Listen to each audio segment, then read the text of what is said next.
ஆசிரியர்களுக்கு வணக்கம். இப்போ நம்ம பார்க்க இருக்க தலைப்பு பார்த்தீங்க அப்படின்னா, இந்திய தேசிய காங்கிரஸ். இந்திய தேசிய காங்கிரஸ் தோற்றத்திலிருந்து தான் பார்த்தோம் அப்படின்னா, இந்தியாவினுடைய விடுதலை போராட்டத்திற்கான தொடக்கங்கள் ஆரம்பித்ததா சொல்லப்படுகிறது. ஆனா, அதிலயுமே இந்திய விடுதலை போராட்டம்ன்றது எடுத்த உடனே இந்திய தேசிய காங்கிரஸ் முன்வைத்த கோரிக்கைகள்ல முக்கியமானதா இருந்ததான்னு கேட்டா, கிடையாது. அரசியல், பொருளாதாரம் சார்ந்த விஷயங்களுக்கு தான் அவங்க இந்தியர்களுக்கு என்ன பண்ணாங்க அப்படின்னா, சலுகைகள் பெறுவதற்கான முயற்சிகள ஆரம்பத்தில மேற்கொண்டாங்க. இந்த நிலைப்பாடு 1885லிருந்து 1905 வரையே காணப்பட்டது.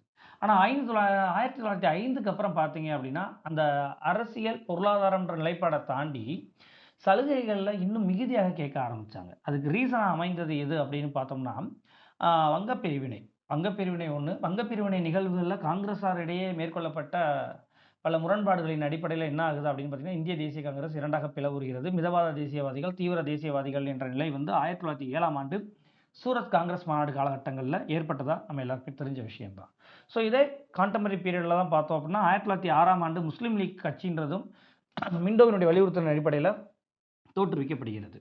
அப்ப இந்த நிலைப்பாடு பார்த்தோம் அப்படின்னா, 1905ல இருந்து 1920 காலகட்டங்கள் வரை பார்த்தோம் அப்படின்னா, இதுல சற்று கொஞ்சம் முன்னேறிய நிலை காணப்படுகிறது. எந்த அடிப்படையில அப்படின்னு பார்க்கும்போது, 1907ல இருந்து 1916 வரை பார்த்தோம் அப்படின்னா, லக்னோ காங்கிரஸ் ஒப்பந்தம் மேற்கொள்ற காலகட்டங்கள் வரை, லக்னோவில் நடைபெறக்கூடிய காங்கிரஸ் மாநாட்டில ஒப்பந்தம் மேற்கொண்டிருப்பாங்க. அந்த காலகட்டங்கள் வரை பார்த்தோம் அப்படின்னா, மிதவாத தேசியவாதிகளும், தீவிர தேசியவாதிகளும் இடையே ஒற்றுமை இல்லாம இருந்திருக்கும். ஸோ, அந்த காலகட்டங்கள்ல லக்னோ காங்கிரஸ்ல ஒப்பந்தம் மேற்கொள்ளப்பட்டு ஒற்றுமை ஏற்படுத்தப்பட்டிருக்கும் 1. 2வது ஆரம்பத்தில முஸ்லீம் லீக் தோற்றுவிக்கப்பட்டப்ப எல்லாருமே சந்தேக கண்ணோடயே பார்த்துக்கிட்டு இருந்தாங்க. பட் முதல் உலகப் போர் நடைபெற்றிருந்த காலகட்டங்கள்ல பார்க்கும்போது, முஸ்லீம் லீக் தன்னுடைய போக்க மாத்திக்கிட்டு என்ன பண்றாங்கன்னா, அந்த லக்னோ காங்கிரஸ் மாநாடு நடைபெறக்கூடிய இடங்கள் பக்கத்தில தான் முஸ்லீம் லீக்கினுடைய மாநாடு நடைபெறும். அவங்கள என்ன பண்ணுவாங்க அப்படின்னா, இந்த காங்கிரஸ் லீக் ஒப்பந்தத்துக்கு ஏற்றுக்கொள்ளப்பட்டு 1916ஆம் ஆண்டு லக்னோ ஒப்பந்தம்ன்றது, அந்த லக்னோ காங்கிரஸ் முஸ்லீம் லீக் ஒப்பந்தம்ன்றது ரொம்ப முக்கியத்துவம் வாய்ந்ததா வரலாற்றில பார்க்கப்படுது. அப்ப இதே காலகட்டங்கள்ல தான் தென்னாப்பிரிக்காவிலிருந்து 1915 வாக்குல இந்தியாவுக்கு மோகன்தாஸ் கரம்சந்த் காந்தி அவர்களும் வர்றாரு. இந்த நிலைப்பாடுல இருந்து பார்த்தோம் அப்படின்னா, இந்திய விடுதலை போராட்டம்ன்றது கொஞ்சம் வேறு நிலைய அடைய ஆரம்பிக்குது. அப்ப இந்தியாவுல விடுதலைன்ற கான்செப்ட்டே எப்ப பேச ஆரம்பிக்கிறாங்க அப்படின்னா, 1930 சட்டமறுப்பு இயக்க காலகட்டங்கள்ல இருந்து தான். இன்னும் அக்யூரேட்டா சொல்லணும்னா, 1929ஆம் ஆண்டு லா லாகூர்ல நடைபெற்ற ஐஎன்சி மாநாட்டுல பார்த்தீங்க அப்படின்னா, INC means Indian national Congress. இந்த ஐஎன்சி மாநாட்டுல தான் பார்த்தீங்க அப்படின்னா, பூரண சுயராஜ்யம்ன்ற வார்த்தை குறிக்கோளாக அறிவிக்கப்பட்டிருக்கும். 1930 தான் இந்தியா விடுதலை நோக்கி செயல்பட ஆரம்பிச்சிருக்கும். அப்ப அதுக்கு முன்னாடி பார்த்தோம் அப்படின்னா, 1885லிருந்து 1905 வரை அரசியல், பொருளாதாரம் சார்ந்த கோரிக்கைகள் முன்வைக்கப்பட்டது. அதுக்கப்புறம் முதல் உலகப் போர் காலகட்டங்கள்ல பார்த்தீங்க அப்படின்னா, டொமினியன் அந்தஸ்து என்று சொல்லப்படக்கூடிய சுயாட்சி முறைகளுக்கு முக்கியத்துவம் தரப்பட்டது. விடுதலை இல்ல பூரண சுயராஜ்யம், முழுமையான விடுதலை என்ற கான்செப்ட் எங்க வரப்பட்டது அப்படின்னு பார்த்தீங்கன்னா, 1930கள்ல இருந்து தான். அப்ப இந்திய விடுதலை போராட்டங்கள்ன்றது 1930ல தான் விடுதலை பத்தி பேசுதுன்னு நம்ம சொல்ல முடியாது. என்ன காரணத்தில அப்படின்னா, பின்னாடி இந்த 1885ல இருந்து மேற்கொள்ளப்பட்ட பல நடவடிக்கைகள் தான் 1930 காலகட்டங்கள்ல விடுதலை நோக்கி இந்திய தேசிய தலைவர்கள எடுத்துச் சென்றிருக்கும். அதனால இந்த பின்னணி காரணங்கள தெரிஞ்சுக்கிறது ரொம்ப முக்கியமா பார்க்கப்படுகிறது. இது மட்டும் இல்லாம ஐஎன்சியினுடைய இந்தியன் நேஷனல் காங்கிரஸினுடைய ஆரம்பகால தோற்றுவிப்பு, முதல் மாநாடுகள், 2ஆம் மாநாடு, 3ஆம் மாநாடுகள் காலகட்டங்கள்ல இருந்தும் வினாக்கள் அடிக்கடி கேட்டுட்டு இருக்காங்க. அதனால இந்த டாபிக் கொஞ்சம் இம்பார்ட்டன்டான டாபிக்காவே பார்க்கப்படுகிறது. 1885 காலகட்டங்கள்ல தான் பார்த்தோம் அப்படின்னா, இந்திய தேசிய காங்கிரஸ் என்ற அமைப்பு தோற்றுவிக்கப்படுகிறது. இந்த அமைப்பு தான் இந்தியாவிற்கு விடுதலை பெற்றுக் கொடுத்ததில மிக முக்கியமான அமைப்பாகவும் பார்க்கப்படுகிறது. ஆனா, இந்த அமைப்பு தோற்றுவித்ததன் அடிப்படையில பார்த்தீங்க அப்படின்னா, பல சர்ச்சைக்குரிய விஷயங்கள் சொல்லப்படுது. எந்த அடிப்படையில அப்படின்னு பார்க்கும்போது, 1883 காலகட்டங்கள்ல இந்திய சங்கம் என்ற அமைப்பு அனைத்து இந்திய தேசிய மாநாட கூட்டியது. ஆனா, அது மிகப்பெரிய அளவுல வெற்றி பெறாததனால என்ன ஏற்பட்டது அப்படின்னா, இது ஒரு வங்காளத்தில மட்டும் தான் மேற்கொள்ளப்படுகிறது.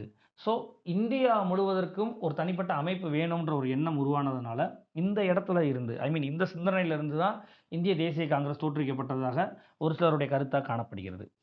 அதே சமயத்தில பார்த்தோம் அப்படின்னா, பட்டாபி சீதாராம் ஐயா, காங்கிரஸ் பேரியக்கத்தின் வரலாறு, காங்கிரஸ் மகாஜனா வரலாறு அப்படின்ற நூலை எழுதியிருப்பாரு. அந்த நூல்ல அவர் என்ன விஷயத்த பதிவு பண்றாரு அப்படின்னு பார்த்தோம்னா, 1884 காலகட்டம் டிசம்பர் மாதம் பார்த்தோம் அப்படின்னா, சென்னையில பிரம்மஞான சபை கூட்டம் நடைபெற்றதாகவும், அந்த கூட்டத்தில 17 பேர் கலந்துக்கிட்டதுல ஒரு 17 பேர் மட்டும் என்ன பண்ணாங்க அப்படின்னா, அ சென்னையில இருக்கக்கூடிய திவான் ரகுநாத ராவ் இல்லத்தில தங்கி, நம்ம இப்படி தனித்தனி அமைப்புகளா வச்சு செயல்படுறதுல ஒரு புண்ணியமும் கிடையாது.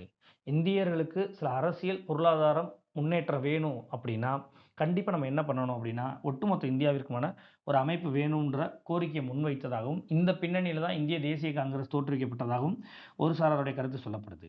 அதே சமயத்தில ஆசி மஜும்தார் அவர்கள் என்ன சொல்றாரு அப்படின்னு பார்த்தோம்னா, இந்த சுரேந்திரநாத் பானர்ஜியோட முயற்சியினால கல்கத்தால கூடிய மாநாடு தான் பின்னாடி வந்த காங்கிரஸுக்கு வழிகாட்டியிருக்க வேண்டும். அதாவது எத சொல்ல வர்றாரு அப்படின்னா, இந்திய சங்கம், இந்திய கழகம் என்று அமைக்கப்பட்ட அமைப்பு தான் இந்த பிற்காலத்தில காங்கிரஸ் தோற்றுவிக்கப்படுவதற்கு காரணமா இருக்கணும்னு சொல்றாங்க.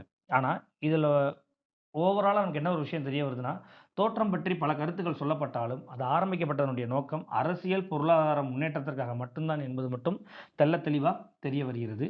இதில இன்னும் ஒரு சாரார் என்ன சொல்றாங்க அப்படின்னு பார்த்தோம்னா, டப்ரின் பிரபுவினுடைய பங்களிப்பின் மூலமா தான் இந்திய தேசிய காங்கிரஸ் தோற்றுவிக்கப்பட்டதா சொல்றாங்க. ஒரு இந்தியர் அதில ஈடுபடுறது வேற. ஆனா, அட் த சேம் டைம் வைசிராயா இருந்த டப்ரின் ஏன் இதில ஈடுபடணும் அப்படின்னு பார்த்தோம் அப்படின்னா, இந்த காலகட்டங்கள்ல 1857 புரட்சிக்கு அப்புறம் 1858 காலகட்டங்கள்லேருந்து பிரிட்டிஷ் பேரரசின் கீழ் தான் பாராளுமன்றம் என்ன பண்ணுது அப்படின்னா, இங்கிலாந்து பாராளுமன்றம் இந்தியாவிற்கான நிர்வாகத்தை மேற்கொள்ள ஆரம்பிக்கிறாங்க. அப்ப இந்த காலகட்டங்கள்ல இந்தியர்கள் நிறைய விஷயங்கள தனிப்பட்ட கோரிக்கைகளா பாராளுமன்றத்திற்கு முன்வைத்து அனுப்பப்பட்டதன் பின்னணியில, ஒவ்வொரு இந்திய பகுதிகள்ல இருந்தும் தனித்தனிப்பட்ட சின்ன சின்ன அமைப்புகள் மூலமா வைக்கக்கூடிய கோரிக்கைகள அவங்களால லிசன் பண்ண முடியல. அப்ப இது ஒட்டுமொத்த இந்தியாவிற்குமான ஒரு அமைப்பா ஏதாவது ஒண்ணு இருந்தா நல்லா இருக்குமே! அப்படின்ற அடிப்படையில டப்ரின் முயற்சியிலோ, இல்ல அவருடைய வழிகாட்டுதலின் அடிப்படையில தான் இந்திய தேசிய காங்கிரஸ் தோற்றுவிக்கப்பட்டதாகவும் சொல்லப்படுகிறது. இவ்வாறு காங்கிரஸ் இயக்கம் தோன்ற காரணமாக இருந்தவர் டப்ரின் எனவும், ஐஎன்சி இந்த இந்திய தேசிய காங்கிரஸ் என்பது டப்ரினுடைய கருத்து குழந்தை எனவும் சொல்லப்படுகிறது. எனவே ஐஎன்சியினுடைய ஞானத்தந்தைன்னு யார சொல்றாங்க? டப்ரின சொல்றாங்க. இது மட்டும் இல்லாம இந்திய தேசிய காங்கிரஸை தோற்றுவித்தவராக கருதப்படக்கூடிய ஏ.ஓ. ஹியூம் ஒரு ஆங்கிலேய அதிகாரி ரிட்டயர்ட் ஆயிருவாரு. ரிட்டயர்ட் ஆனதுக்கு அப்புறம் தான் அந்த அமைப்பை தோற்றுவிக்கிற முயற்சிகளை மேற்கொண்டிருப்பாரு. அந்த அடிப்படையில ஏ.ஓ. ஹியூம் காங்கிரஸ் தோன்றதுக்கு முழு முதற் காரணமா இருந்தாலும் கூட, டப்ரினோட வேண்டுகோள் படி தான் அவர் அத செய்திருக்கணும்ன்றதும் வரலாற்றாளர்களால சொல்லப்படுது. இந்த சூழல்ல தான் டபிள்யூ.சி. பானர்ஜி, உமேஷ் சந்திர பானர்ஜி என்பவர் ஏ.ஓ. ஹியூம் எல்லாம் முயற்சி மேற்கொள்ளப்பட்டு என்ன பண்றாங்க அப்படின்னு பார்த்தோம்னா, காங்கிரஸ் அமைப்பை தோற்றுவிக்கிறாங்க. அந்த பின்னணியில தான் டபிள்யூ.சி. பானர்ஜி ஏ.ஓ. ஹியூமை என்ன சொன்னார் அப்படின்னா, காங்கிரஸின் தந்தை என்று வர்ணித்தார். இது மட்டும் இல்லாம ஏ.ஓ. ஹியூமை பொறுத்தவரைக்கும் எடுத்துக்கிட்டோம் அப்படின்னா, முதியவரின் நம்பிக்கை என்ற பெயர்ல ஒரு நூல எழுதினாரு. இந்த நூல்ல அந்த காலகட்டங்கள்ல இந்தியர்கள், இந்திய விவசாயிகள் மேற்கொள்ளப்பட்ட பிரச்சனைகளையும், இன்னல்களையும், ஆங்கில ஆட்சியினுடைய பொறுப்பின்மையையும் இந்த நூல்ல சுட்டிக்காட்டுதா சொல்லப்படுகிறது. ஸோ, ஏதோ ஒரு பின்னணியில இப்படி பல காரணங்கள் சொல்லப்பட்ட சூழல்ல தான், பல அமைப்புகளை சார்ந்த நபர்கள் எல்லாமே ஒட்டுமொத்த இந்தியாவிற்கும் ஒரு அமைப்பு வேணுன்ற பின்னணியில 1885ஆம் ஆண்டு ஐஎன்சியின் முதல் கூட்டம் பம்பாயில் நடைபெற்றது. ஆனா எடுத்தோனே பம்பாயில தான் அந்த கூட்டம் நடைபெறுவதற்கான முடிவுகள் மேற்கொள்ளப்பட்டதான்னு பார்த்தோம்னா, கிடையாது. ஏன்னா புனேல தான் நடைபெறுற மாரி இருந்தது. பட் அங்க எதிர்பாராத விதமா காலரா நோய் பரவுனதுனால, இந்த மாநாட்ட பம்பாய்க்கு மாத்திருப்பாங்க. 1885 காலகட்டம் டிசம்பர் ல இறுதி 28ஆம் தேதின்னு அக்யூரேட்டா சொல்றாங்க. இந்திய தேசிய யூனியன் ஐஎன்யூ இந்தியன் நேஷனல் யூனியன்ற கூட்டம் புனேல நடைபெறும்னு மார்ச் மாதமே அறிவிச்சிடுறாங்க. அது என்ன இந்தியன் நேஷனல் யூனியன்? ஆரம்பத்தில இந்திய தேசிய காங்கிரஸோட பேரு இந்தியன் நேஷனல் யூனியன் தான் இருந்தது. இந்திய நேஷனல் யூனியன்னா இந்திய தேசிய ஐக்கியம் அல்லது குழு அல்லது ஒன்றியம்னு அர்த்தம். இதுதான் பிற்காலத்தில இந்தியன் நேஷனல் காங்கிரஸ்ன்னு மாற்றப்பட்டது. காங்கிரஸ்னா என்ன பொருள் அப்படின்னு பார்த்தோம்னா, அனைவரும் பங்கேற்கும் சபை, இல்ல அனைவரும் பங்கேற்கும் ஒரு குழு, இல்ல அல்லது அனைவரும் பங்கேற்கக்கூடிய ஒரு கட்சின்ற அடிப்படை தன்மை உடையது. ஸோ, அதனால தான் இந்தியன் நேஷனல் காங்கிரஸ்ன்றத தாதாபாய் நவ்ரோஜி அவர்கள் மாற்றி அமைச்சிருப்பார். அப்ப ஆரம்பத்தில என்ன பிளான் பண்ணியிருப்பாங்கன்னா, 1885ல டிசம்பர் 28ல சூரத்ல இந்த மாநாடு நடைபெறுவதாக புனேல புனேல இந்த மாநாடு நடைபெறுவதாக மார்ச் மாதமே அறிவிக்கப்பட்டிருக்கும். எங்க நடைபெறுவதா சொல்லியிருப்பாங்க அப்படின்னா, சத்ரபதி சிவாஜியினுடைய குலதெய்வமான அன்னை பவானி ஆலயத்தினுடைய அருகில தான் இந்த புனேல மாநாடு நடைபெறுவதா இருந்தது. எதிர்பாராத விதமா காலரா நோய் பரவுனதுனால, இத என்ன பண்ணியிருப்பாங்க அப்படின்னா, பம்பாயில இருக்கக்கூடிய தேஜ்பால் என்ற வடமொழி கல்லூரிக்கு இடமாற்றம் செஞ்சிருப்பாங்க. இந்த சூழல்ல தான் இந்த முதல் கூட்டத்தில தான் காங்கிரஸின் முதல் தலைவராக அவர் ஒரு கிறிஸ்தவரும் கூட. அப்ப முதல் கிறிஸ்தவ தலைவர்ன்னு கேட்டாலும் சரி, இல்ல காங்கிரஸின் முதல் தலைவர்ன்னு கேட்டாலும் சரி, அது உமேஷ் சந்திர பானர்ஜிய தான் குறிக்கும். இவ்வாறு முதல் தலைவராக உமேஷ் சந்திர பானர்ஜி தேர்வு செய்யப்படுறாரு. ஐஎன்சியினுடைய பொதுச் செயலாளரா ஏ.ஓ. ஹியூம், ஆலன் ஆக்டோன் ஹியூம் தேர்வு செய்யப்படுறாரு. இவர் தான் 1885லேருந்து 1907 வரை வந்து பார்த்தோம்னா, இந்திய தேசிய காங்கிரஸினுடைய பொதுச் செயலாளரா ஏ.ஓ. ஹியூமே செயல்பட்டிருப்பாரு. ஆனா, அந்த தலைவர்ன்றவங்க வந்து பார்த்தீங்கன்னா, ஒவ்வொரு ஆண்டும், ஒவ்வொரு ஆண்டின் இறுதியில் கூட்டப்படக்கூடிய மாநாட்டின் முடிவின்படி தலைவர்கள் மாற்றி அமைக்கப்பட்டார்கள். இந்த முதல் மாநாட்டில மொத்தம் 72 தேசியவாதிகள் கலந்து கொண்டதா சொல்லப்படுகிறது. சர் வில்லியம் வெட்டர்பன் போன்ற சில ஆங்கிலேயர் கூட அதில கலந்துக்கிட்டாங்கன்றது ரொம்ப முக்கியமான விஷயமா பேசப்பட்டது. மேலும் இந்த முதல் மாநாட்டில 9 தீர்மானங்கள் நிறைவேற்றப்பட்டன. அது என்னென்னன்றது நமக்கு இம்பார்ட்டன்ட் கிடையாது. பட் தீர்மானங்கள் இந்த மாநாடு எதுக்காக கூட்டப்பட்டதா முடிவு செய்யப்பட்டது அப்படின்னா, அந்த அடுத்து வரக்கூடிய காலங்கள்ல இந்திய தேசிய காங்கிரஸ் எந்தெந்த அரசியல், பொருளாதாரம் சார்ந்த விஷயங்கள முன்வைத்து ஆங்கிலேயர்கள்ட்ட கோரிக்கை வைக்க போறாங்க. அது சம்மந்தமான பெட்டிஷன்ஸ் குடுத்து தங்களுடைய தேவைகள பூர்த்தி செய்ய போறாங்கன்றதுக்காக தான் இந்த மாநாடு கூட்டப்படும். இந்த பின்னணியில தான் தீர்மானங்களும் இயற்றப்படும். இவ்வாறு முதல் மாநாட்டில மொத்தம் 9 தீர்மானங்கள் நிறைவேற்றப்பட்டதா சொல்லப்படுது. அதுக்கப்புறமா பார்த்தோம் அப்படின்னா 1886ல 2வது மாநாடு கல்கத்தாவில கூட்டப்பட்டதா சொல்றாங்க. இந்த மாநாட்டிற்கு தாதாபாய் நௌரோஜி தலைமை தாங்கியிருக்காரு. இந்த மாநாட்டில மொத்தம் 434 உறுப்பினர்கள் கலந்து கொண்டதாகவும், முக்கியமான விஷயம் என்னன்னா, இந்த கல்கத்தா மாநாட்டில தான் அதிகமான இஸ்லாமியர்கள் மொத கலந்துக்கிட்டதாகவும் சொல்லப்படுகிறது. இந்த மாநாட்டில 15 தீர்மானங்கள் நிறைவேற்றப்பட்டதாகவும், இந்த மாநாடு கல்கத்தா நகர மண்டப கட்டடத்தில் நடைபெற்றதாகவும் சொல்லப்படுகிறது. இதில் இன்னொரு ரொம்ப முக்கியமான விஷயம்னா, இந்த கூட்டத்திற்கு வருகை புரிந்த உறுப்பினர்களுக்கு வைசிராயாக இருந்த டப்ரினே என்ன பண்ணார் அப்படின்னா, அரச மாளிகைக்கு வரவழைத்து அவங்க எல்லாருக்குமே ஒரு டீ பார்ட்டி, தேநீர் விருந்து கொடுத்து கௌரவித்தார்ன்னு சொல்லப்படுகிறது. அப்ப ஆரம்பத்துல டப்ரினே என்ன பண்ணியிருப்பார் அப்படின்னு பார்த்தோம்னா, இந்திய தேசிய காங்கிரஸ தோற்றுவித்ததற்கும், அதுக்கு அங்கீகாரம் கொடுத்தார்ன்றதுக்கும் இது ஒரு சான்றா பார்க்கப்படுகிறது. மேலும் இந்த மாநாட்டில தான் மொத பொதுமக்களும் என்ன பண்றாங்க, பார்வையாளராக உள்ள அனுமதிக்கப்பட்டது முக்கியத்துவம் வாய்ந்த ஒன்றாக பார்க்கப்படுகிறது. நம்ம ஏற்கனவே சொன்ன விஷயம் தான். இந்திய தேசிய காங்கிரஸ் ஆரம்பத்துல ஐஎன்சி என்று அழைக்கப்படல. இந்திய தேசிய யூனியன் என அழைக்கப்பட்டது. பிற்காலத்துல தான் அது என்னவா மாத்துனாங்க அப்படின்னு பார்த்தோம்னா, இந்தியன் நேஷனல் காங்கிரஸ்ன்னு பெயர் மாற்றம் செஞ்சாங்கன்றத பார்த்தோம். சரிங்களா? இந்த நிலையில தான் 3வது மாநாடு 1887ல மெட்ராஸ்ல நடைபெற்றதா சொல்லப்படுகிறது. இந்த மாநாட்டுக்கு தலைமை தாங்கியவர் பத்ருதீன் தயாப்ஜி.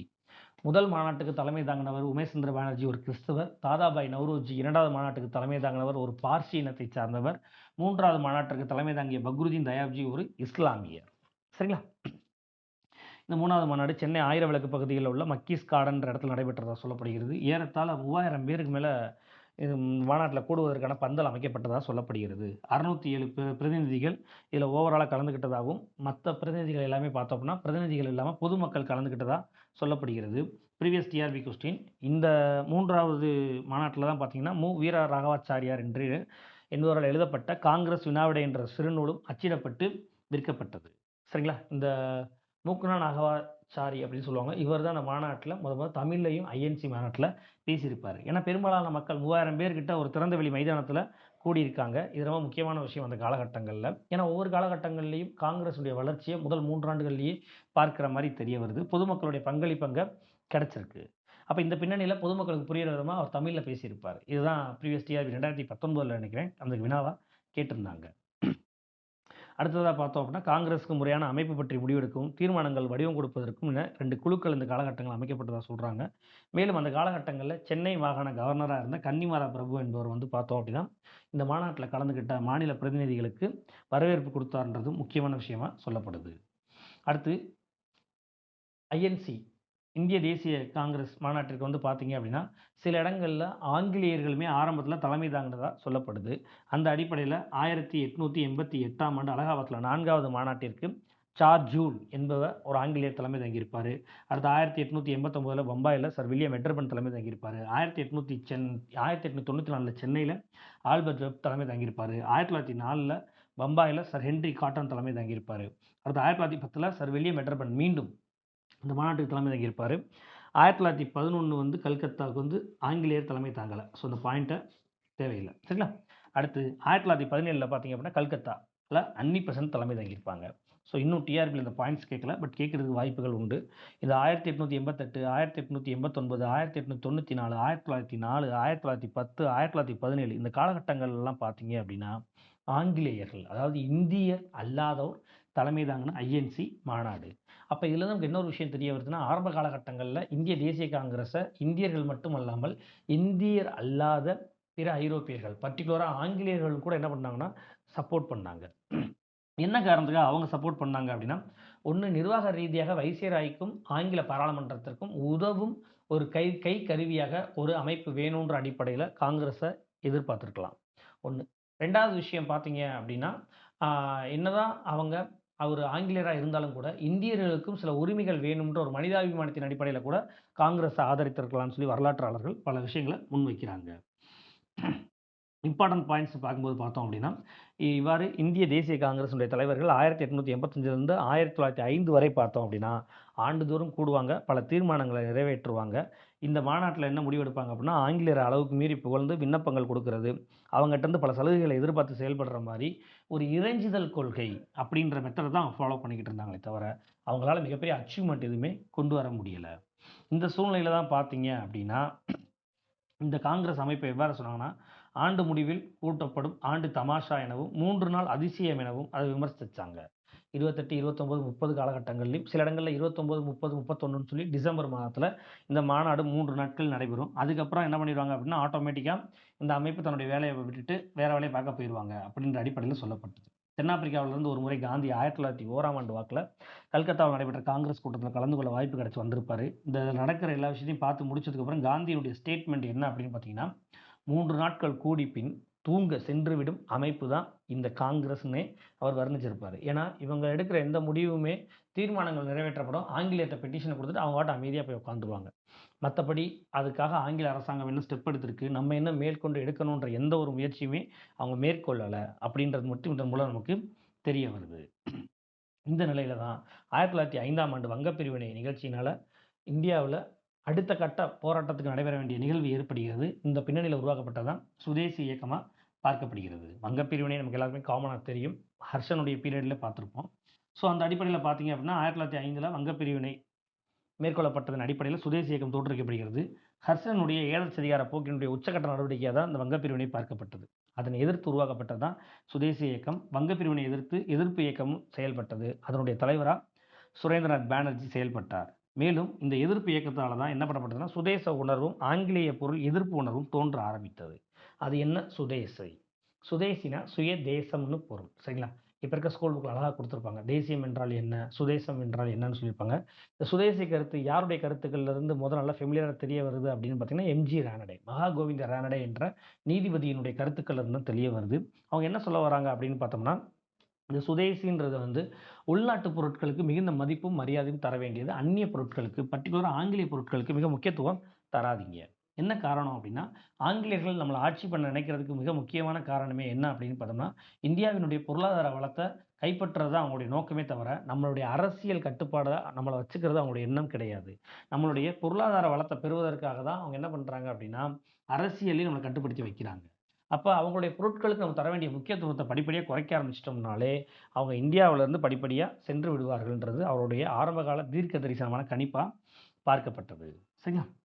இந்த நிலையில தான் வங்க பிரிவினை வந்து இந்து முஸ்லிம்களிடையே பிரிவினை ஏற்படுத்துறதாகவும், இந்தியர்களுடைய காங்கிரஸ் அமைப்ப பலவீனப்படுத்துற முறையாகவும் இது பார்க்கப்பட்டதனால, மீண்டும் ஒற்றுமையை ஏற்படுத்தணுன்றதுனால, சுதேச இயக்கம் இந்த காலகட்டங்கள்ல எம்.ஜி. ரானடேயோட கருத்திலிருந்து மீண்டும் எடுக்கப்பட்டு, இங்க முக்கியமா பேசப்பட்டது.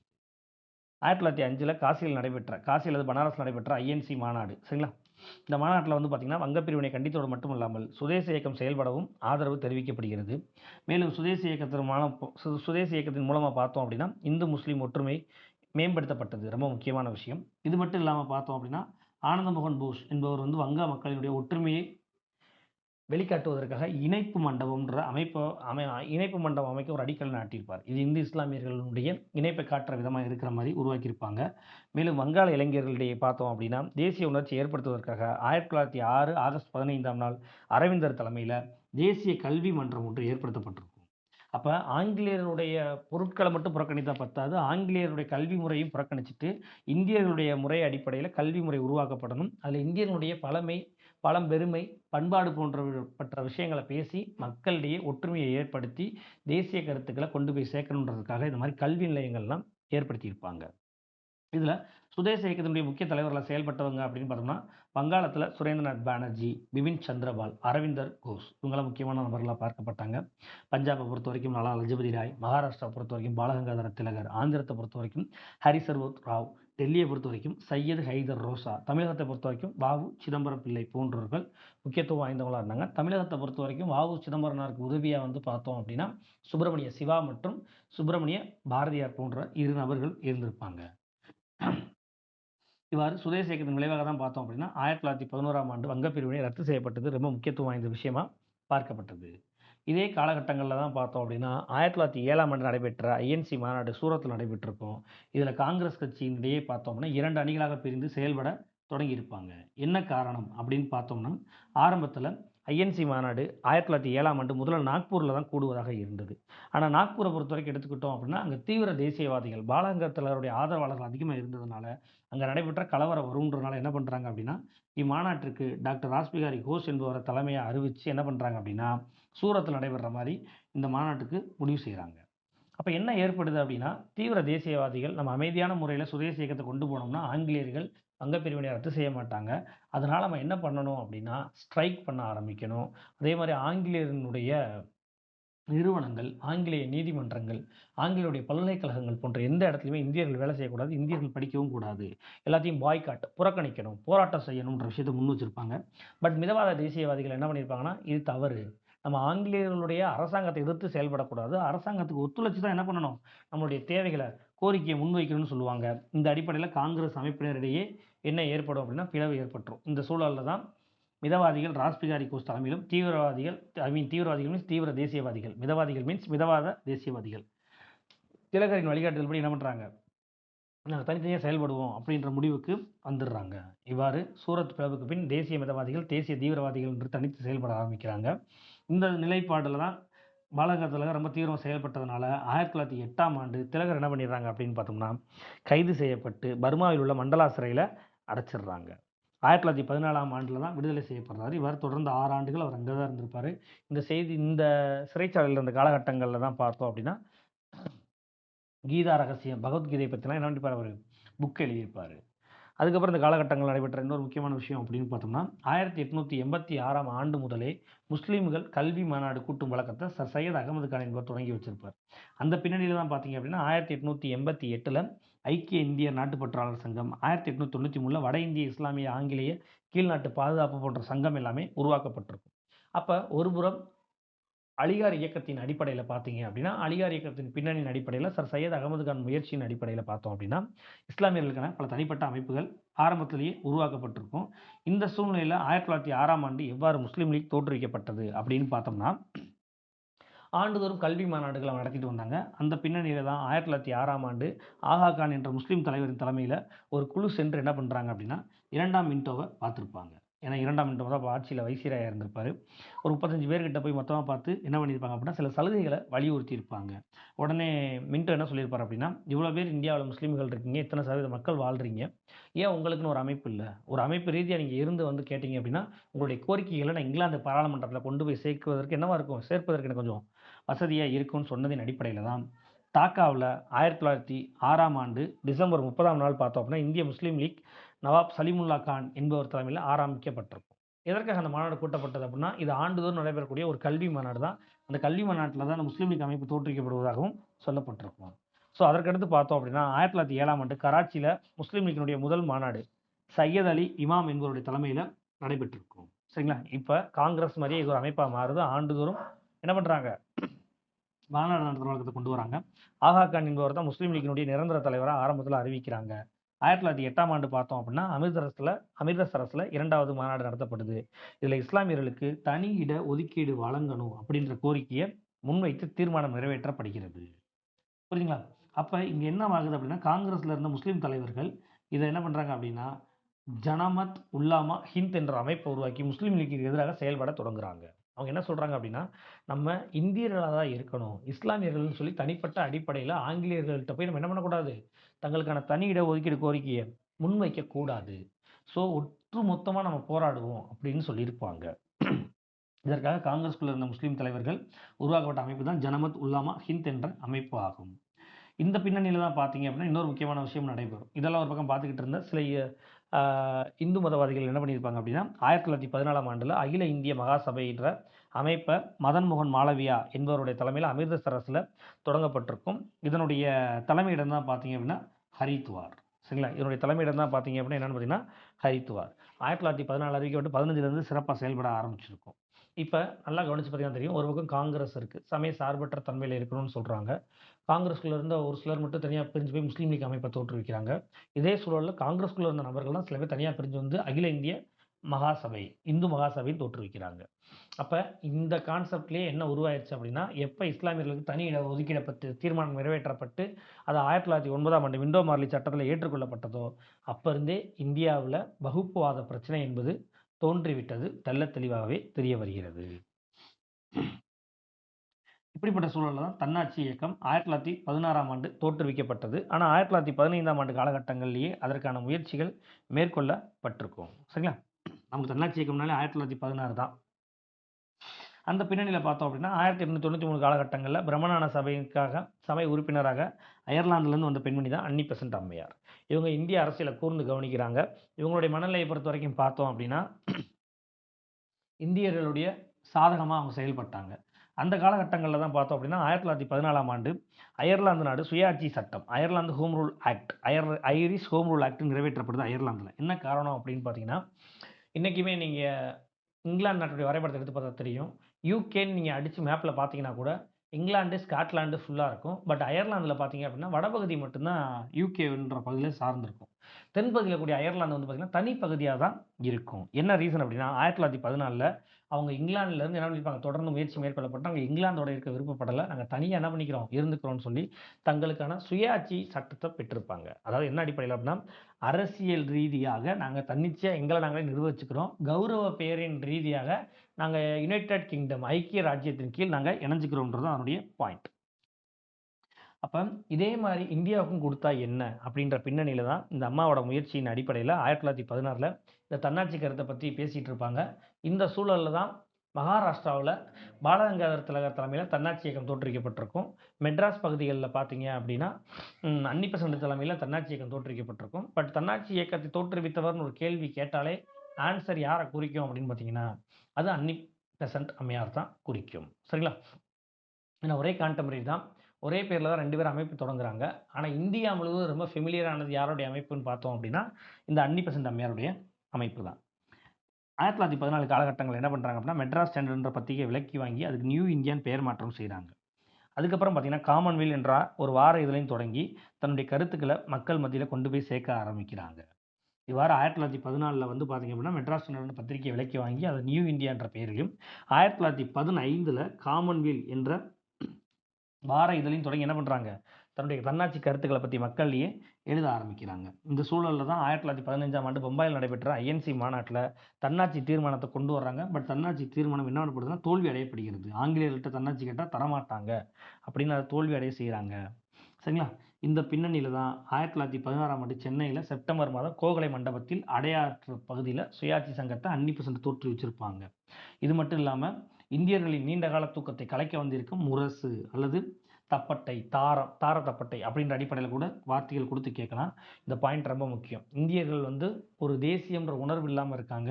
அதனால அந்த தேசிய உணர்வை ஏற்படுத்துவதற்காக அவர்களிடையே உள்ள நீண்ட கால தூக்கத்தை கலைக்க வந்திருக்கும் முரசு என்று தன்னைத்தானே அன்னி பெசன்ட் கூறிக்கொண்டார். இது ரொம்ப முக்கியமான ஒரு விஷயமும் கூட. சரிங்களா? அதுக்கப்புறமா பார்த்தோம் அப்படின்னா, தன்னாட்சி இயக்கத்தில அவங்க போராட்டத்தில ஈடுபட்டிருப்பாங்க. இதன் மூலமா அவங்கள ஊட்டியில சிறை வச்சிருப்பாங்க. அதுக்கப்புறம் லேட்டரா தான் என்ன பண்ணியிருப்பாங்க அப்படின்னா, அவங்க விடுதலை செய்யப்பட்டிருப்பாங்க. இவ்வாறு விடுதலை செய்யப்பட்ட அன்னி பெசன்ட் 1917ஆம் ஆண்டு காலகட்டங்கள்ல ஐஎன்சி கல்கத்தா மாநாட்டிற்கு தலைவராகவும் தேர்வு செய்யப்பட்டிருப்பாங்க. ஐஎன்சி மாநாட்டிற்கு தேர்வு செய்யப்பட்ட முதல் பெண் தலைவரும் இந்த அம்மா தான். முதல் அயல்நாட்டு பெண் தலைவரும் இந்த அம்மா தான். சரிங்களா? இது மட்டும் இல்லாம, இதில இன்னொரு முக்கியமான ஹைலைட்டான விஷயம் என்ன அப்படின்னா, 1916 காலகட்டங்கள்ல ஊட்டியில இந்த அம்மாவ கைது பண்ணி வச்சிருக்கப்ப பார்த்தோம் அப்படின்னா, இந்தியாவிலிருந்து லெட்டர் போயிருக்கும். எங்க போயிருக்கும் அப்படின்னு பார்த்தீங்கன்னா, உட்ரோ வில்சன் அமெரிக்காவினுடைய அதிபருக்கு பெட்டிஷன் போகும். நீங்க இங்க தன்னாட்சி இந்தியாவுக்கு பெற்றுக் குடுங்கன்ற மாரி பெட்டிஷன் குடுத்திருப்பாங்க. என்ன காரணம்? அமெரிக்காவுக்கு லெட்டர் போயிருக்கு அப்படின்னா, நல்லா யோசிச்சு பாருங்க. இது முதல் உலகப் போர் நடைபெற்ற காலகட்டம். 1914லேருந்து 1918 காலகட்டங்கள்ல முதல் உலகப் போர் நடந்து முடியுது. 1919ல அமெரிக்காவினுடைய மேற்பார்வையில தான் முதல் உலகப் போர்ல இங்கிலாந்து வெற்றி பெற்றதுனால, அமெரிக்காவும் இங்கிலாந்தும் ரொம்ப நெருங்கி இருந்த காலகட்டம். அப்ப அமெரிக்கா சொன்னா இங்கிலாந்து கேட்கும்ல. அந்த நம்பிக்கையில தான் அப்போதைய அமெரிக்க அதிபராக இருந்த உட்ரோ வில்சன் என்ன பண்ணியிருப்பாங்க, இந்த விஷயத்த கோரிக்கையும் முன் வச்சிருப்பாங்க. அடுத்து பார்த்தீங்க அப்படின்னா, 1916 காலகட்டங்கள்ல ஏப்ரல் மாதத்தில, அதாவது இந்த அம்மா செப்டம்பர் மாதம் தான் தொடங்குறாங்க. அதுக்கு முன்னாடியே ஏப்ரல் மாதத்திலேயே பூனாவுல திலகர் தன்னாட்சி இயக்கத்த தோற்றுவிச்சிருப்பாரு. அவரால தோற்றுவிக்கப்பட்ட தன்னாட்சி இயக்கத்துக்கு என்ன பேர் வச்சிருப்பாங்க அப்படின்னா, சுயராஜ்ய கழகம்ன்ற பேர வச்சிருப்பாரு. இது மட்டும் இல்லாம, அமெரிக்காவுல இருந்த அமெரிக்காவில் உள்ள சான் பிரான்சிஸ்கோ பகுதிகளிலும் சுயாட்சி சங்கத்துடைய கிளைகள் உருவாக்கப்பட்டிருக்கும். லாலா லஜபதி ராய், ஹர்திகார், கேடி சாஸ்திரி போன்றவர்கள் அமெரிக்காவுல சான் பிரான்சிஸ்கோல இந்த கிளைய தோற்றுவிச்சாங்க. என்ன காரணம் அப்படின்னா, சீக்கியர்கள் ஆரம்ப காலகட்டங்கள்லேயே அயல் நாடுகள்ல போய் வியாபாரம் செய்ய ஆரம்பிச்சாங்க. அந்த பின்னணியில அமெரிக்காவுல அமெரிக்க கண்டத்தில வட அமெரிக்கா கண்டத்தில் அமெரிக்கா நாடு, கனடா போன்ற நாடுகளில் இன்றளவும் சீக்கியர்கள் மிகுதியாக வாழ்றாங்க. அப்ப அமெரிக்கான்றது வந்து அந்த காலகட்டங்கள்ல உலகின் முதல் ஜனநாயக நாடா பார்க்கப்பட்டதுனால, இந்தியாவிற்கான கோரிக்கையை முன்வைப்பதற்கு அங்க என்ன பண்ணாங்க, இந்த மாதிரியான கழகங்கள உருவாக்குனது முக்கியமான விஷயமா பார்க்கப்படுகிறது. மேலும் 1917 காலகட்டங்கள்ல வந்து பார்த்தோம் அப்படின்னா, முதல் உலகப் போர் நடைபெறும்போது இந்தியர்களுடைய ஆதரவ பெற்றதுக்கு நன்றி கூறும் விதமாகவும், மேலும் இந்தியர்களுக்கு சில சலுகைகளை அறிவிக்கும் விதமாகவும் பார்த்தோம் அப்படின்னா, மாண்டேகு, எட்வின் மாண்டேகு இந்தியாவுக்கு வந்திருப்பாரு. அந்த அடிப்படையில சில கோரிக்கைகள வாங்கிட்டு போய் 1919ஆம் ஆண்டு சட்டத்தின் அடிப்படையில சில கோரிக்கைகள் உங்களுக்கு நிறைவேற்றி தரப்படும்னு சொல்லியிருப்பாங்க. அதுல தன்னாட்சி இயக்கத்திற்கான கேட்கப்பட்ட பல விஷயங்கள் அவங்க ஓகே சொல்லியிருப்பாங்க. சரிங்களா? ஸோ அந்த பின்னணிக்கு அப்புறம் பார்த்தீங்க அப்படின்னா, தன்னாட்சி கழகம் மெல்ல மெல்ல வலுவிழக்கத் தொடங்கியதா சொல்லப்படுகிறது. அடுத்து 1916ஆம் ஆண்டு லக்னோ காங்கிரஸ் மாநாடு. ஏற்கனவே ஒரு அவுட்லைன் பார்த்திருந்தோம். இவ்வாறு ஐஎன்சி மாநாடு 1916ஆம் ஆண்டு லக்னோல கூடியது. அம்பிகாபதி சரண் மஜும்தார் தலைமையில இந்த மாநாடு நடைபெற்றிருக்கும். இதே காலகட்டங்கள்ல பார்த்தோம் அப்படின்னா, இந்த இடத்துக்கு அருகில முஸ்லீம் லீக் மாநாடு முகமது அலி ஜின்னா தலைமையிலும் நடைபெற்றிருக்கும். ஸோ இந்த மாநாட்டில தான் மிதவாதிகளும், தீவிர தேசியவாதிகளும் ஒன்றாக இணைஞ்சிருப்பாங்க. அதுக்கு யார் காரணமா இருந்திருப்பாங்க அப்படின்னு பார்த்தீங்கன்னா, அன்னி பெசன்ட் இருந்திருப்பாங்க. மேலும் முஸ்லீம் லீக்கும் காங்கிரஸுக்கும் இடையே உடன்பாடு மேற்கொள்ளப்படணுன்ற அடிப்படையில, ஒரே இடத்துல இருந்ததன் அடிப்படையில வந்து பார்த்தீங்கன்னா, சரோஜினி நாயுடு போன்றோர், அன்னி பெசன்ட் போன்றோர்லாம் பேச்சுவார்த்தை நடத்தி முகமது அலி ஜின்னாவையும் காங்கிரஸோட கை சேர்க்க வச்சிருப்பாங்க. இந்த சூழல்ல உருவானது தான் காங்கிரஸ் லீக் உடன்பாடு. எதற்காக முஸ்லீம் லீக்கு இதுக்கு ஓகே சொன்னாங்க அப்படின்னு பார்த்தோம்னா, முதல் உலகப் போர் முடியக்கூடிய தருவாயில இருந்த காலகட்டங்கள். அப்ப ஒருவேளை இந்தியாவுக்குள்ள ஏன்னா துருக்கிய சுல்தான் வந்து பார்த்தோம் அப்படின்னா, ஜெர்மனி அணியிலிருந்து போர்ல ஈடுபட்டிருப்பாரு. அப்ப காலிஃபாவுக்கு ஏதாவது பிரச்சனை வந்துச்சு அப்படின்னா, நம்ம ஆங்கிலேயரை எதிர்க்கிற மாரி இருக்கும். முஸ்லீம் லீக்கினுடைய நிலைப்பாடு அப்படிதான் இருந்துச்சு. அப்ப நம்ம காங்கிரஸ் சப்போர்ட் வேணுமே, அந்த பின்னணியில தான் அவங்களும் இதோட வந்து இணையறாங்க. இந்த சூழ்நிலையில தான் காங்கிரஸும், முஸ்லீம் லீக்கும் சேர்ந்தே முடிவெடுக்குது. இந்தியாவுக்கு சுயாட்சி வேண்டும். இஸ்லாமியர்களுடைய தனித்தொகுதி முறையினை காங்கிரஸும் அங்கீகரிக்க வேண்டும் கேட்டுக்கிட்டாங்க. அந்த அடிப்படையில் காங்கிரஸும் ஏற்றுக்கொண்டது. மேலும் மத்திய மாநில நிர்வாக சபையில் இருந்த இந்திய உறுப்பினர்கள் சேர்த்துக் கொள்ளப்பட வேண்டும் என்ற கோரிக்கை முன்வைக்கப்பட்டது. மேலும் 1858 அடிப்படையில் அழைக்கப்பட்ட உருவாக்கப்பட்ட இந்திய கவுன்சில் சபையை கலைக்கணும். அதுக்கு பதிலாக இந்தியாவில் இருக்கக்கூடிய சட்டமன்றமே இந்த வேலையை பார்த்துக்கிறணுன்ற விஷயத்த முன் வச்சிருப்பாங்க. சரிங்களா? ஸோ இந்த ஏரியாவை பொறுத்த வரைக்கும் நமக்கு வாட் இஸ் வாட் அப்படின்ற அடிப்படையில் டேட்டால இருந்து தான் வினாக்கள் கேட்பாங்க. ஓல்டு ஸ்கூல் புக்கையும், நியூ ஸ்கூல் புக்கையும் சேர்த்து படிச்சீங்கனாலே இந்த ஏரியா உங்களுக்கு ரொம்ப ஈஸியா புரிய வரும். ஓகேங்களா?